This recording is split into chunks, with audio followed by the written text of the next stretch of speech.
বন্দনাপূর্বক সমাগত সংকীর্তন আচার্যবৃন্দ, মহাপ্রভুর প্রিয় অনুরাগী ভক্তবৃন্দ, স্নেহময়ী কল্যাণী মাতৃমণ্ডলী, সকলের চরণে সশ্রদ্ধ দণ্ডবাদ প্রণতি।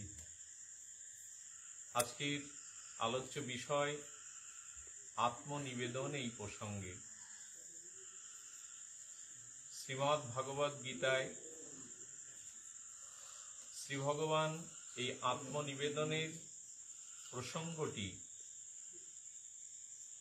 তার দিব্য চিন্ময় মহাবাণীতে বারবার এনেছেন। মদ চিত্ত মদগত প্রাণা, এরপরে বলছেন মন্মনা ভব, এবং বলছেন মাম একং শরণং ব্রজ। সমগ্র গীতা শাস্ত্রটি আত্মনিবেদনের।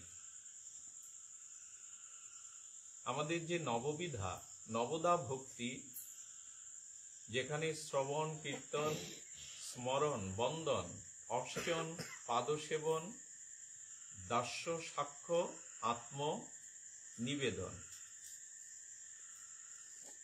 তো এই নববিধা ভক্তির মধ্যে যে নবমতম ভক্তি অঙ্গ, সেটি আত্মনিবেদন। এই আত্মনিবেদন বা আত্মসমর্পণ এই নবদা ভক্তির নবমতম ভক্তির বিষয়ে আজকে পর্যালোচনা বা শুভ সাক্ষাৎকার। এক অঙ্গ সাধে কেহ, সাধে বহু অঙ্গ, নিষ্ঠা হলে উপচায় প্রেমের তরঙ্গ। এই নবদা ভক্তির শ্রবণ কীর্তন স্মরণ বন্দন অর্চন পাদসেবন সাক্ষ্য দর্শ আত্মনিবেদন, যে কোনো একটি শুদ্ধা ভক্তির অঙ্গ শুদ্ধভাবে যাজন করলে, সেটি যদি নিষ্ঠার সহিত একটি অঙ্গকেও যাজন করা হয়, তাহলে নিষ্ঠা হলে উপচায় প্রেমের তরঙ্গ, তিনি প্রেম প্রাপ্তি পর্যন্ত প্রাপ্ত হতে পারেন। আজ আমাদের আলোচ্য বিষয় হলো আত্মনিবেদন। এই আত্মনিবেদন দুই প্রকার। প্রসঙ্গটি শ্রবণের জন্য সকলের মনোনিবেশ করবার জন্য বিনীত অনুরোধ করছি। আত্মনিবেদন দুই প্রকার, এক দেহ সমর্পণ আর এক শুদ্ধ আত্মসমর্পণ। একটি হলো দেহ সমর্পণ, একটি হলো শুদ্ধ আত্মসমর্পণ। সমর্পণ শব্দ হলো সর্বতোভাবে ভগবানকে দান। আত্মনিবেদন বা আত্মসমর্পণ, এই সমর্পণ কথাটির অর্থ হচ্ছে সর্বতোভাবে ভগবানকে দান। সর্বতোভাবে, সাম্যকভাবে সর্বতোভাবে ভগবানকে দান। সেই আত্মসমর্পণের কার্য কি? আত্মসমর্পণের কার্য কি বলে, নিজের চেষ্টা শূন্যতা। শ্রীগুরু পাদপদ্মে অখিল রসামৃত শ্রী গোবিন্দ বা প্রেমময়ী ভাবময়ী ব্রজেশ্বরী রাধারানীর চরণে আপনি যখন আত্মনিবেদন করলেন, সেই আত্মনিবেদনের কার্যটা কি? আত্মনিবেদনের কার্যটা নিজের জন্য চেষ্টা শূন্যতা। তখন আর নিজের বলে কিছু থাকলো না, নিজের চেষ্টা বলে কিছু থাকলো না।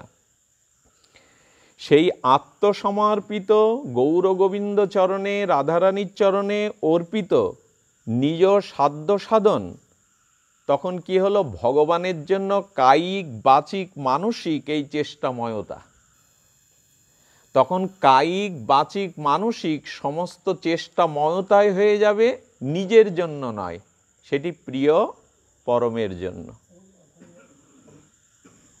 এরে বলে আত্মসমর্পণ বা আত্মনিবেদন। জীবগোস্বামীপদ অপূর্ব দৃষ্টান্ত এনেছেন ভক্তি সন্দর্ভে, সেটা হলো গো বিক্রয়ের ন্যায়। আত্মনিবেদন কাকে বলে? আত্মসমর্পণ কাকে বলে? যিনি গাভীটা বিক্রেতার কাছে বিক্রি করে দিলেন।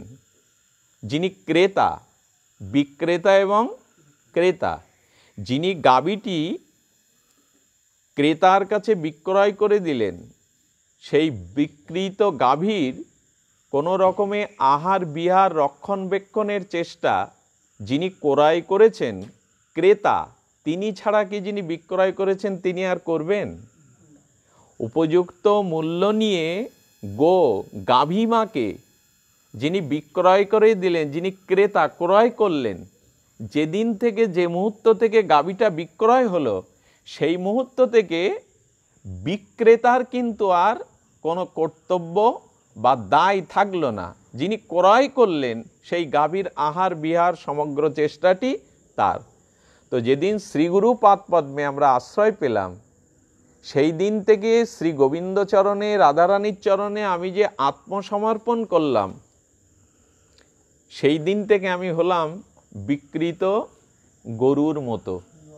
আর ওখানে আমার নিজের কোনো কায়িক, মানসিক বা বাচিক কোনো চেষ্টা থাকলো না। অর্থাৎ যিনি ক্রয় করেন সেই গো তাহার কার্য করে, কিন্তু যে বিক্রয় করে তাহার আর কোনো কার্য অবশিষ্ট বা বাকি থাকে না।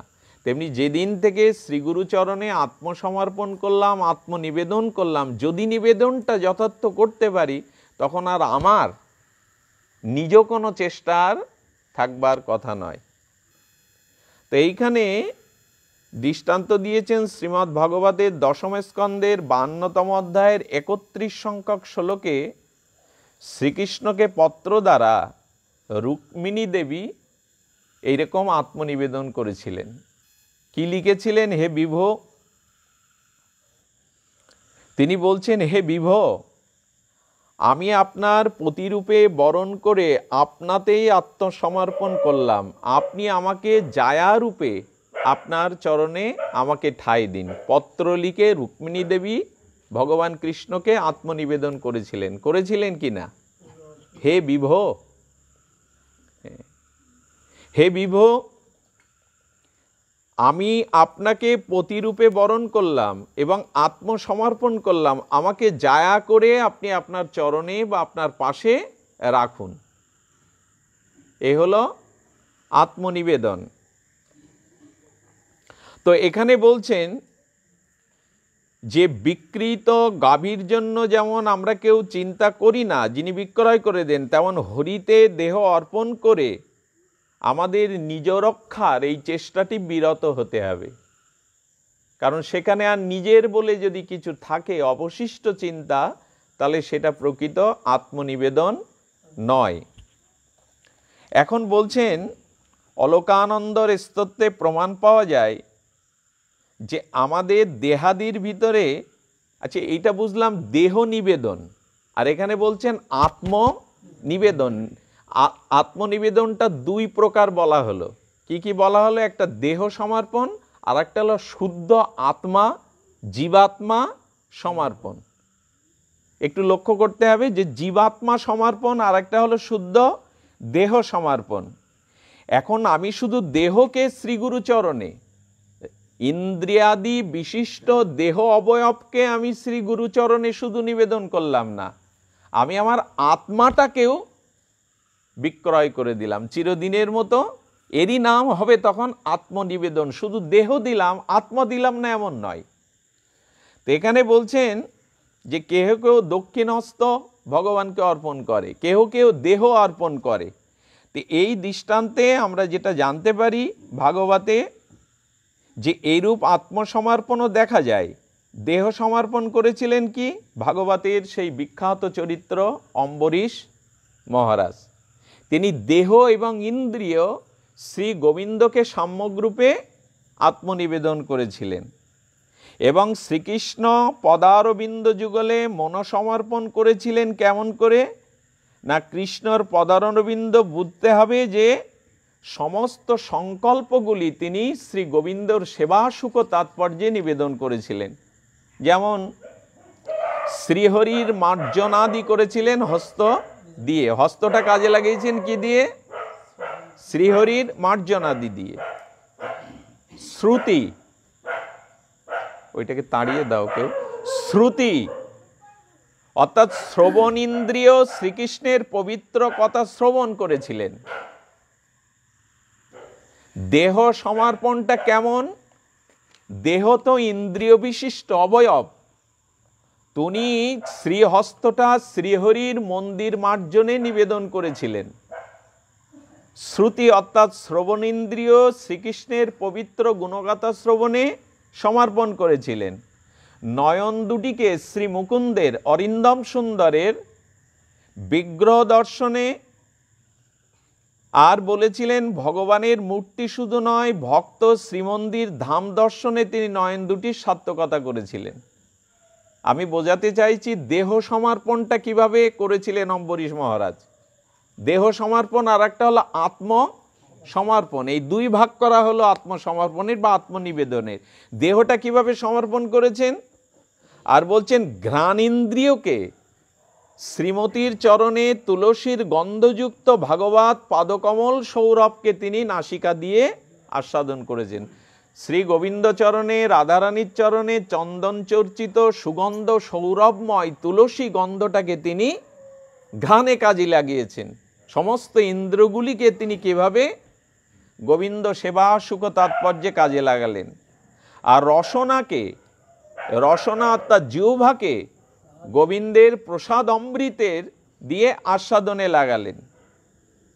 আর দুইটি পাদকে হরিক্ষেত্রে গমনের জন্য তিনি কাজে লাগালেন। দুটি পাদ চরণকে তিনি যেখানে যেখানে হরিক্ষেত্র, হরিকথা, হরিবাসর সেইখানে যাওয়ার জন্য দুটি পাকে নিবেদন করলেন। আর মস্তকটাকে ঋষিকেশ শ্রী গোবিন্দের চরণে অবনত করবার জন্য মস্তক নত করলেন এবং তার চরণ বন্দনা করলেন। সমস্ত সংকল্পগুলিকে তিনি দাস্য লাভের জন্য সমর্পণ করেছিলেন। হে প্রভু, তুমি আমার একান্ত দাস, এই তুমি আমার একান্ত প্রভু, আমি আপনার একান্ত দাস। তাহলে দেহ বা ইন্দ্রিয় দিয়ে ভগবানের সেবা সুখের জন্য চক্ষু, কর্ণ, নাসিকা, জিহ্বা, ত্বক, মস্তক, পাদ সব কিছুকে অর্পণ করা বলা হয় দেহ নিবেদন। আত্মনিবেদনের দুটো দিক, দেহ নিবেদন এবং আত্মনিবেদন। তো এই প্রকারে সমর্পণ করেছিলেন। ভক্তজনের অনুগতভাবে শ্রীহরির চরণে তখনই রতি হয়, তখনই প্রেম ভাব হয়, যখন এই ঋষিকেশ অর্থাৎ শ্রী গোবিন্দের সমস্ত ইন্দ্র দিয়ে আমরা সমর্পণ করতে পারি। পরিতাপের বিষয় হলো, আক্ষেপের বিষয় হলো, আমরা আত্মনিবেদনটা করতে পারিনি, আমরা নিজত্ব হারাতে পারিনি, সর্বস্ব তার চরণে বিক্রয় করে দিতে পারিনি।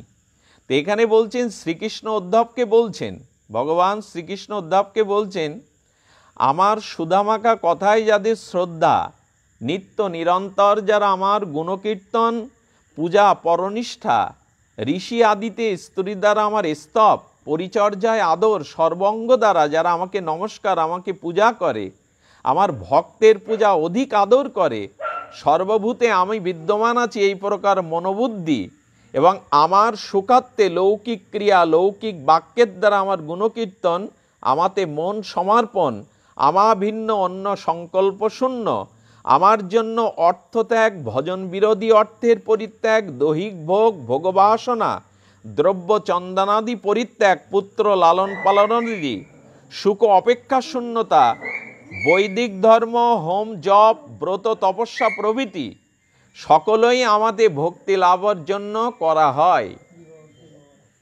আচ্ছা, গোবিন্দকে যদি আমি আত্মসমর্পণ করি, আত্মনিবেদন করি, তখন ঋষি বাক্য, শাস্ত্রবাক্য, পূজা, ভক্ত সেবা এগুলি কিসের জন্য হবে?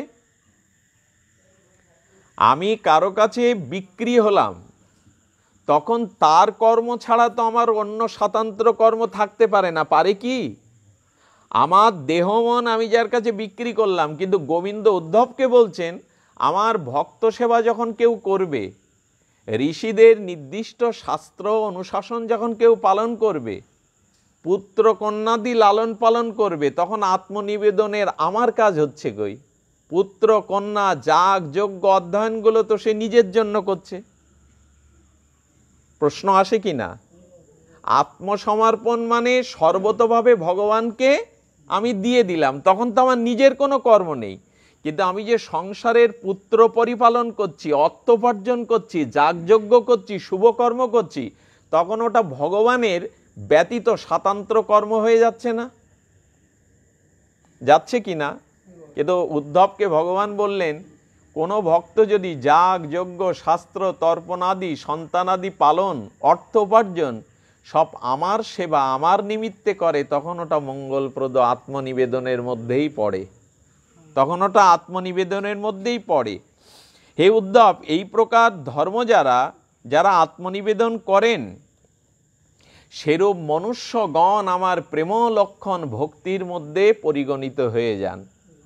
অর্থাৎ বলা হচ্ছে, আমি ভগবানের কাছে আমার সর্বস্ব বিক্রয় করে দিলাম, তারপরে আমার পুত্রকন্যা প্রতিপালন, আমার অর্থোপার্জন, সে কাজগুলো তো আমার জন্য হয়। গোবিন্দ বলছেন না, যদি আমার প্রীতির জন্য সেই কর্মগুলো করা হয়, তাহলে ওটা আত্মসমর্পণের মধ্যে পরিগণিত হয়, কারণ সে স্বতন্ত্রভাবে তো সেগুলি করছে না।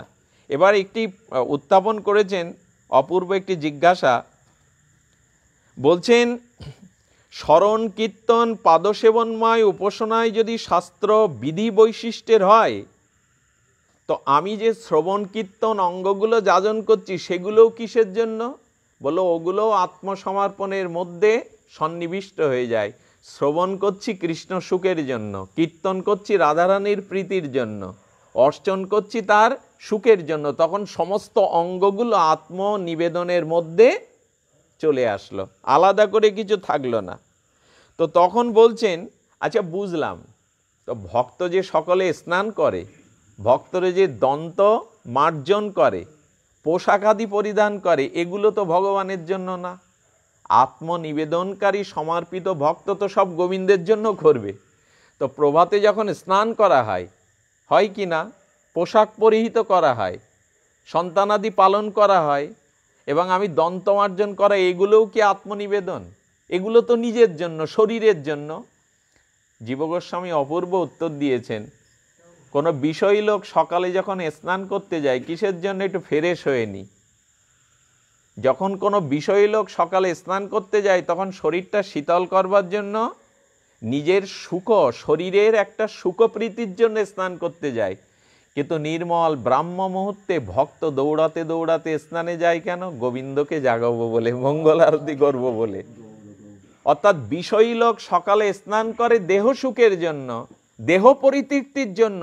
ওই একই পুষ্করিণীতে একই স্নান ভক্ত কিসের জন্য করে? ঠাকুর ঘরে যাব, ঠাকুরকে জাগাবো বলে। স্নানটি কি তখন তার নিজের সুখের জন্য হলো, না আত্মনিবেদন গোবিন্দের সুখের জন্য হলো? আচ্ছা, দন্তমার্জনটা ওটাও কি আত্মনিবেদনের মধ্যে পড়বে? ওটা তো নিজের কাজ, ভগবানের কাজ কোথায় ওখানে? ভক্ত বলছে, গোবিন্দ, আমি যদি নিজেকে একটু পরিচ্ছন্ন পরিষ্কার করে তোমার সামনে যাই, তাহলে তুমি আনন্দ পাবে আমাকে দেখলে। অর্থাৎ তার দন্ত ধারণ, ভক্ত যখন পোশাক পরে, কিসের জন্য পোশাক পরে? নিজেকে বাইরে চাকচিক্য দেখিয়ে অন্যের কাছে সৌন্দর্য বর্ধনের জন্য না। আমি এই পোশাক পরলে কেন বৈষ্ণবরা দাদার সঙ্গে রাধাকুণ্ডের কাদা মাখবে, তিলক মাখবে?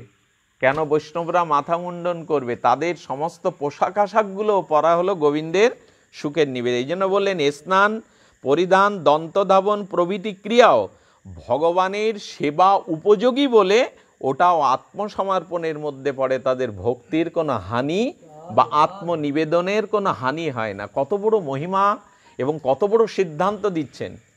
কেউ যদি প্রশ্ন করে, আত্মনিবেদন মানে তো আর নিজের কিছু থাকলো না, শরীরটাও তো গোবিক্রয়ের মতো করে দিলে, তখন দন্তধারণ স্নান এগুলো কিসের জন্য? বলে, এগুলো গোবিন্দের সুখের জন্য। ভক্তের স্নান আর বিষয়ের স্নান এক নয়। ভক্তের পোশাক পরা আর যখন বিষয়ী লোক পোশাক পরে, হ্যাঁ, বিষয়ী লোক পোশাক পরে কি করে? দর্পণের সম্মুখে গিয়ে নিজেকে কতটা মানিয়েছে এটা দেখতে থাকে। আর ভক্ত তিলকমালা করে যখন শ্বেতশুভ্র বসন পরে, তখন আমার রাধারানী সন্তুষ্ট হবেন, আমি তার সুখের জন্য সেজেছি। তো এই জন্য বস্ত্র পরিধান, স্নান, সব কিছু ক্রিয়াগুলো আত্মসমর্পণের মধ্যে তখন যুক্ত হয়ে গেল, ভক্তির কোনো হানি সেখানে হয় না। এখন এখানে একটি প্রশ্ন আসতে পারে, দেহ ইন্দ্রিয় আত্মা প্রভৃতি সবই ভগবানের সমর্পণ আমরা করলাম, কিন্তু বলছে চিন্তাং কুর্যত্ন রক্ষয়ে।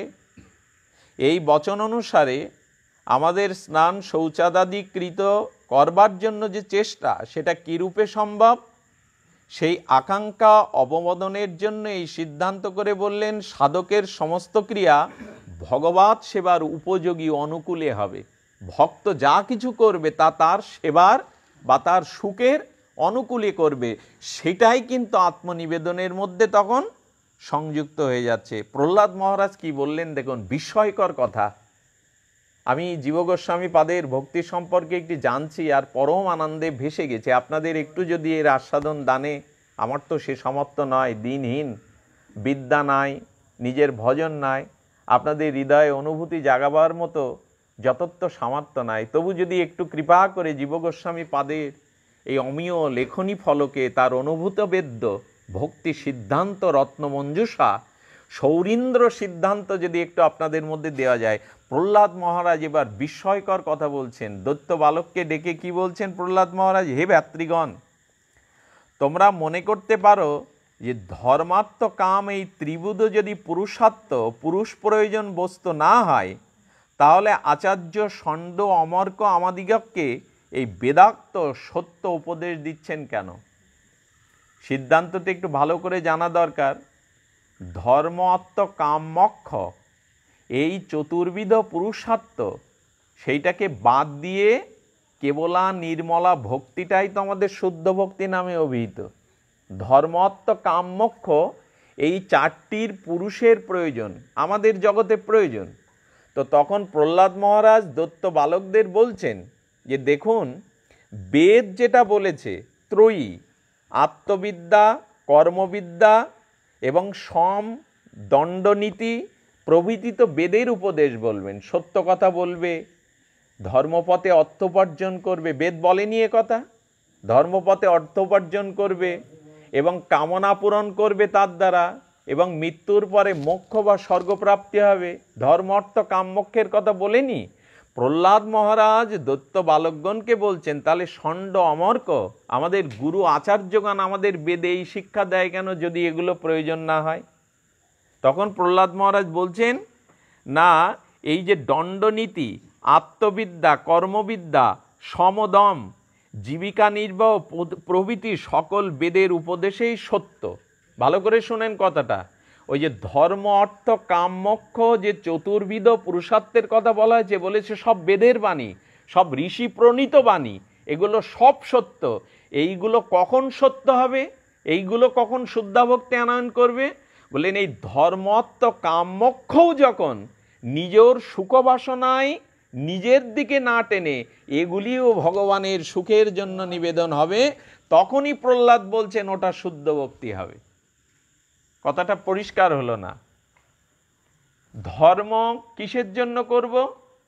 নিজের কোনো সুখ সুবিধার জন্য না। আমি ধর্ম করব এই জন্য যে তুমি প্রসন্ন হবে বলে, তুমি সুখ পাবে বলে। অর্থোপার্জন করছি কেন? গোবিন্দ তোমার সেবা, ভক্ত সেবা, তোমার মহৎ কর্মে সেবার জন্য। আর আমি কামনা কেন? কামনাটা বলছেন কামনাটাও শুদ্ধ হয়ে যাবে যদি কাম কৃষ্ণ আরাধনে আমার কামনা বাসনা থাকুক, তবে নিজের ভোগ শোক চন্দনাদির জন্য না। ওই যে ঠাকুর মশাই বলেছেন, ফুল তুলব, মালা গাঁথব, পরাবো দোহার গলে, কবে যমুনা পুলিনে জল পান করব, কবে বৈষ্ণব বৈঠাকখানায় গিয়ে বসবো, কবে রাধা কুণ্ডে বাস করব, কবে শুদ্ধ ভক্ত সঙ্গে হরি বলবো, হ্যাঁ হরি বলবো আর মদনমোহন হেরবো। এগুলো তো সব কামনা। কখন ভক্ত কথা শ্রবণ করব, কখন বৃন্দাবনে নীল যমুনার জল পান করব, কখন বৈষ্ণব বৈঠকে গিয়ে বসবো, কখন রাধাকুণ্ডে বাস করব, মালা গেতে দোহার গলে পরবে, সবই তো কামনা। বলছেন নিজের কামনা না রেখে তার সুখের সেবার কামনা রাখো। আর মোক্ষ প্রাপ্তি মানে, হে গোবিন্দ, আমি যেন তোমার নিত্য সেবক হয়ে চরণের দাস হয়ে তোমার নিত্যধামে সেবা করতে পারি। তার মানে প্রহ্লাদ মহারাজ কি বললেন? যে নিজ সকল কিছু উপদেশই সত্য। যখন জীব ভগবান চরণারবিন্দ আত্মসমর্পণ করে ভগবৎ চরণে আত্মসমর্পণ পূর্বক এই বিষয়গুলিও গোবিন্দ সুখের জন্য, ভগবানের সুখের জন্য নিবেদন করে, তখন তাকে বলা হয় প্রকৃত আত্মনিবেদন। তো বলি মহারাজ এটি করেছিলেন। প্রকৃত নিবেদনে যদি বলা হয়, তাহলে আত্মনিবেদনে কে? শ্রবণে পরীক্ষিত, পাদসেবনে লক্ষ্মী দেবী, আর এমনি করে কি বলা হয়েছে? বলা হয়েছে আত্মনিবেদন হলো বলি মহারাজ। দেখুন কি অপূর্ব! ভগবান বামনদেব তার এক চরণ দ্বারা, দুই চরণ দ্বারা তো উপর নিচে সব নিয়ে নিলেন। বলি চিন্তা করলেন, গোবিন্দকে, বামন অবতারকে, ভগবানকে আমি তিন পাদ ভূমি দান করব বলেছি, তাহলে আর এক পাদ ভূমি কোথায়? বলি তখন বুঝলেন এই আমার পরম সুবর্ণ সুযোগ, আমার নিজেকেই ভগবানকে দান করে দিতে হবে। তাই বললেন, তোমার চরণ আমার মস্তকে রাখো, আমাকে আত্মসাৎ করে নাও। এই বলি হলো আত্মনিবেদনে। আত্মনিবেদন তিনি যথার্থ রূপে এভাবে করেছিলেন। তবে আত্মনিবেদন আবার দুইভাবে বলা হয়েছে, এক ভাবপূর্ণ আর ভাব শূন্য। আমি কোনো ভক্তকে একটা আম দিলাম, এখন আমটি সে বিক্রয় করলো কি অন্য কাউকে দিয়ে খাওয়ালো, এই চিন্তা বা এই খোঁজ খবর যখন রাখে না, তখন সেটা হয় ভাব শূন্য। ওইখানে কোনো ভাবের আরোপ হিসাব নেই। আরেকটি আম আমি একজনকে দিয়ে বললাম, আপনাকে এখানে বসেই খেতে হবে, কোথাও যাওয়া যাবে না, কাউকে দেওয়া যাবে না, এটা হলো ভাব পূর্ণ। তেমন আত্মনিবেদনটা যেন আমরা যথার্থ করতে পারি। গোবিন্দ তোমার হলাম, এটা যেন মুখে না বলি। গো বিক্রি করার মতো নিজেকে যেন গোবিন্দ চরণে বিক্রি করে দিতে পারি। আপনাদের এই তাপদহে কষ্ট না দিয়ে শুধু এইটুকু বলবো, আত্মনিবেদনের থেকে ভগবানকে আপন করে নেওয়ার আর কোনো উপাসনা এত তীব্র নয়, যদি আত্মনিবেদন করতে পারি। আপনাদের জানা কথা, সেই জলের প্রতি সমর্পণ করাতে প্রবল খরস্রোতা নদীর জল হাতি ভাসি নিয়ে গেলেও মাছকে বুকের মধ্যে টেনে রাখে। ছোট ছোট মিন মাছগুলোকে তার স্রোতের টানে সে ভাসিয়ে নিয়ে যায় না, কারণ মাছ জলকে আত্মসমর্পণ করেছে। তাই স্রোতসীন স্রোতবাহী জল হস্তিকে, বলবান হস্তিকেও ভাসিয়ে নিয়ে যায়, কিন্তু মাছগুলোকে বুকের মধ্যে টেনে রাখে। আপনারা আস্বাদন করেছেন, সেই মেষ তার দলের সাথে বনভূমিতে চারণ করতে করতে এক লতায় মেষটা আটকে গেল। মেষ মানে ভেড়া। সেই লতায় আটকে গেলে যখন সে মুক্ত হলো, লতার জাল থেকে বেরোলো, তখন সন্ধ্যা নেমে গেছে। সে পথ চিনে আর তার নিজ আলয়ে ফিরে যাওয়ার, নিজের মালিকের বাড়ি ফিরে যাওয়ার কোনো সম্ভাবনা নাই। তখনই সে চিন্তা করলে, এই বনের রাজা একমাত্র সিংহ, পশুরাজ বনরাজ সিংহের কাছে যদি আমি আত্মসমর্পণ করি, আত্মনিবেদন করি, তাহলে হয়তো আমি রক্ষা পাবো না। এই অন্ধকারাচ্ছন্ন জঙ্গলে সব আমাকে গিলে খেয়ে ফেলবে। উনি অনুসন্ধান করতে করতে সিংহের গুহাতে গিয়ে দেখেন সিংহ শিকারে বেরিয়ে গেছেন। কিন্তু বেরিয়ে যাওয়ার সময় সিংহের এই বীর্যবিক্রম পশুরাজ বনরাজ সিংহের তার চরণের ছাপটা নরম মৃত্তিকায় মাটিতে অঙ্কিত হয়ে আছে। মেষটা তখন বাজবার জন্য বললেন, তুমি নাই, কিন্তু তোমার চরণ চিহ্ন তো এখানে আছে। আমি আজ রাত্রে আমার জীবন, আমার সর্বস্ব আমি তোমার চরণে সমর্পণ করে দিলাম। তুমি বাঁচালে বাঁচাও, না হলে তুমি আমাকে যদি বলো মরতে, আমি মরব। তো চরণ চিহ্নকে বিশ্বাস করে আঁকড়ে ধরে আছে। একটু পরে অন্যান্য প্রাণীগুলো আসছে, হিংস্র সাপত শঙ্খ, লোকে গিলে খাবে। তখন বলছে, ভাই আমি ছোট্ট মেষ, আমাকে গিলে খেতে পারো সে শক্তি তোমাদের আছে, কিন্তু আমি কার চরণ ধরে আছি একবার দেখো। আমি তোমাদের এই বনরাজ সিংহের চরণে পড়ে আছি। রাজা এসে যদি জানতে পারে আমি তার চরণাশ্রয় করার পরেও তোমরা আমাকে ধরে খেয়েছো, তখন কিন্তু তোমাদের সে ছেড়ে দেবে না। সিংহ ভোরবেলা আসলেন, অন্য প্রাণীগুলো শুনে ফিরে গেল। সিংহ বলছে, বারে কি ভাগ্য আমার, সারা রাত কোনো শিকার পেলাম না, তুই আমার একেবারে দূরেই দাঁড়িয়ে। বলে, প্রভু আমাকে খাবেন কি, আমি কার চরণ ধরে আছি আগে তো দেখবেন। আপনি আমাকে কি করে শিকার করবেন, আমি তো সারা রাত বেঁচে আছি শুধু আপনার চরণে আত্মসমর্পণ করে, এই আপনার চরণ ধরে পড়ে আছি। বাঘ ভাল্লুক যারা এসছে তাদের দোহাই দিয়েছি, আমি আপনার চরণ ধরে আঁকড়ে আছি। আমাকে যদি খেয়ে ফেলেন তাহলে আপনাদেরও পশুরাজ সিংহ ক্ষমা করবে না। বললেন, আমার চরণে তোর এত বিশ্বাস, আমাতে আত্মসমর্পণ করে আসিস। তিনি হস্তিকে ডাকলেন, হাতিকে ডেকে বললেন, ও আমার চরণ আঁকড়ে ধরে সারা রাত বনে পড়েছিল, মৃত্যু ভয়ও ছিল না। এই আত্মসমর্পণের আত্মনিবেদনের জন্য এখন হাতিকে বলছেন ওকে পিঠে তোলো, কচি কচি পাতাগুলো খাইয়ে ওর মালিকের বাড়ি যাওয়ার রাস্তাটা, বনের রাস্তাটা তুমি দেখিয়ে দাও। আত্মসমর্পণ এমনই। দ্রৌপদী চেষ্টা করেছিল, বিশ্ববিজয়ী অর্জুন স্বামী থাকতেও গান্ডীব নিয়ে দ্রৌপদীর লজ্জা নিবারণের জন্য কেউ আসেনি। এক দ্রৌপদী জগৎকে জানিয়ে গেল, যজ্ঞৌসেনী পাঞ্চালী, ওগো এই জগতে আমাকে রক্ষার জন্য, আমার সম্ভ্রম আমাকে রক্ষার জন্য এই জগতে কেউ সামর্থ্যবান নয়, একমাত্র মধুসূদন শ্রী গোবিন্দই পারে আমাকে রক্ষা করতে। তিনি এক হাত ছেড়ে দিয়ে দুই হাত সমর্পণ যখন করেছিলেন, তখন রুক্মিণী দেবী পূর্বে বলছেন, রুক্মিণী দেবী বলছেন তোমার সখা পাঞ্চালী কৃষ্ণা, তাকে বস্ত্র ধরে দুঃশাসন টানছে, তুমি যাবে না? গোবিন্দ বললেন, আমার মন চাইছে সখাকে রক্ষা করতে, কিন্তু আমি যেতে পারছি না, কারণ ওই এক হাত দিয়ে নিজের চেষ্টাও এখনো নিজে করে যাচ্ছে। অর্থাৎ সর্বস্ব না দিতে পারলে তাকে পাওয়া যায় না।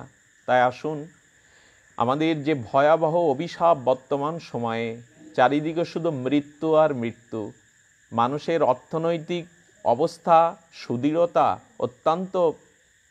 অত্যন্ত ধ্বংসের পথে যাচ্ছে, মানুষ বেকারত্ব পাচ্ছে, সামনের পৃথিবীর দুর্দশা বর্ণনাতীত। যেভাবে মৃত্যু, সংখ্যা, দারিদ্রতা, মানবিক অবক্ষয় সামনে দেখা দিচ্ছে, সামনের দিনগুলো বড় অন্ধকারাচ্ছন্ন, বড় বিপদগ্রস্তের মধ্যে আমরা। এর মধ্যে একটাই কেবল আমাদের উপায় থাকতে পারে, সেটা হলো গৌর গোবিন্দের চরণে নিজেকে পূর্ণ আত্মনিবেদন করে দেওয়া। আমি তোমার, আর কারো নয়। এই আত্মনিবেদনটা সর্বতোভাবে যদি করতে পারি, তাহলে আত্মনিবেদন আমাদের যথার্থ ভাবপূর্ণ হয়ে আমরা যথার্থভাবে সুরক্ষিত হব। গোবিন্দ তোমার হলাম বলে একবার, ভববন্ধ হইতে গোবিন্দ তারে করেন পার। যদি সর্বস্ব দিয়ে বলতে পারি গোবিন্দ আমি তোমার, ভববন্ধ হইতে গোবিন্দ তাকে পার করবেন। একবার কেবল যদি যথাযথ রূপে আত্ম নিবেদন করতে পারি। আজ একটি বিশেষ দিন। সেই বিশেষ দিনটা হলো, সূর্য যেমন দিনের প্রদীপ, চন্দ্র যেমন রাতের প্রদীপ, তেমনি বংশের প্রদীপ হলেন একজন সুপুত্র। সুপুত্রই হলো বংশের প্রদীপ। আমাদের এই আত্মচৈতন্য সংকীর্তন জীবনে আমরা যে অন্তরঙ্গ প্রিয় ভক্তদের পেয়েছি, যাদের নিবেদন, আত্মনিবেদন আমাদের এই সঙ্গকে বহুগুণে বর্ধিত করেছে। এগিয়ে চলবার মতো পেছনে যাদের স্বার্থ ত্যাগ ছিল, তাদের মধ্যে অন্যতম নিষ্ঠাবান, সচ্চরিত্রবান ধনঞ্জয় পাল। আজ তারই গর্ভধারিণী মায়ের প্রয়াণ বার্ষিকী। প্রতি বছর সে তার গর্ভধারিণী মায়ের উদ্দেশ্যে যে কোনোভাবে, যে কোনো অবস্থানে থেকে এই দিনটিকে তিনি পবিত্র ভাগবতের মাধ্যমে, একটু বৈষ্ণব সেবার মাধ্যমে, আপনাদের আনুকূল্যতার মাধ্যমে একটু প্রার্থনা যাচনা করেন, ভিক্ষা চান, যেন তার বিদেহিনী মায়ের আত্মা চির দিব্যধাম প্রাপ্ত হয়, তার পারলৌকিক কল্যাণ হয়। এটি প্রতিটা পুত্রের একান্ত কর্তব্য। প্রয়াত পিতামাতার উদ্দেশ্যে তাদের আত্মকল্যাণে প্রত্যেকটি সন্তান, সে কন্যা হোক পুত্র হোক, প্রত্যেকেরই তাদের পারমাত্মিক চেষ্টা করা প্রয়োজন। তবে পারমাত্মিক চেষ্টার সর্বতোভাবে চেষ্টা হলো, যদি হরিনাম সংকীর্তন, সর্ববেদান্ত সার অমল পুরাণ শ্রীমদ্ ভাগবত গুণগাথার দ্বারা এবং একটু বৈষ্ণব সেবা পরিচর্যার দ্বারা এটি উদযাপন করা হয়। শুদ্ধ বৈষ্ণব গৃহে জন্মালে, শুদ্ধ বৈষ্ণবকৃত ভাগবত কর্মাদি হলে সেই বিদেহী আত্মা পরলোকে দিব্যধাম প্রাপ্ত হন এবং পুত্রদের আশীর্বাদ করেন। একান্তভাবে আমি আপনাদের কাছে করজোড়ে নিবেদন করব, আসুন দুবাহু প্রসারিত করে আমরা গৌর গোবিন্দের চরণে সেই বিদেহিনী মায়ের আত্মকল্যাণের জন্য আমরা প্রার্থনা করি, যাতে তার আত্মা দিব্যধাম